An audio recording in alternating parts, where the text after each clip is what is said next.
Okay, as promised earlier, in this video we are going to see how to create a scatter plot and histogram in Python as a part of our data visualization class 6. Welcome to Learn with Python Technologies, and let's go into the class.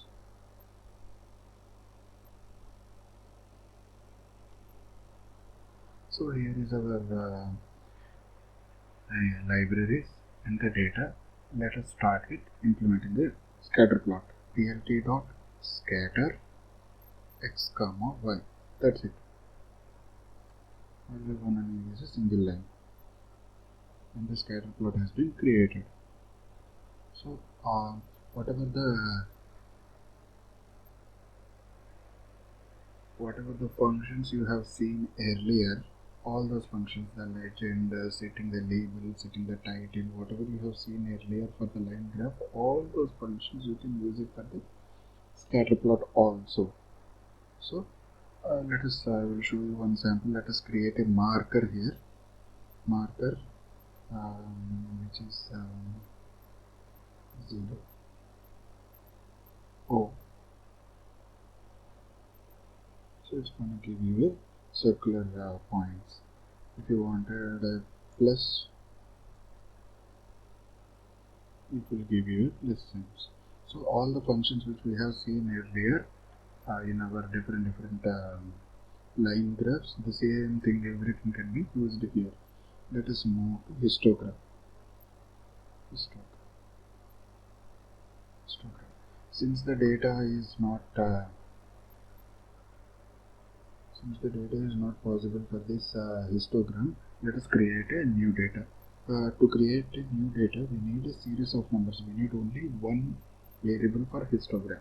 For that one variable, we need to let us create a random numbers. So to create a random number, we have to import from random. So what we have to import? A function called sample. Okay.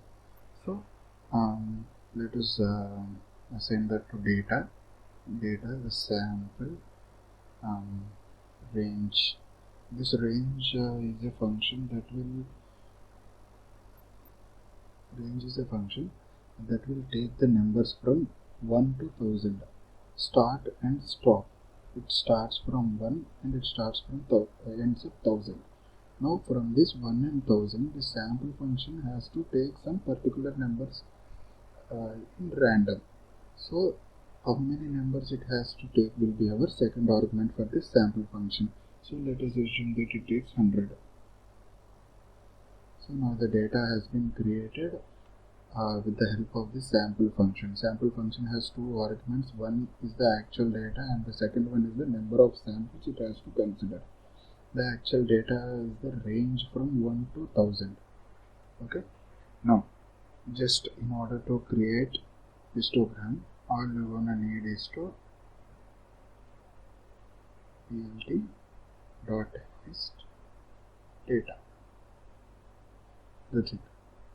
So let us run and see. Okay, since we have marked the scatter plot also here, both has come. Just comment it out. And the data, look at this. So from 0 to 1000, these are the numbers that are bucketed and histogram was created. So that's how the histogram will be created. So thanks for watching this video. In the next lecture, we are going to start CMON.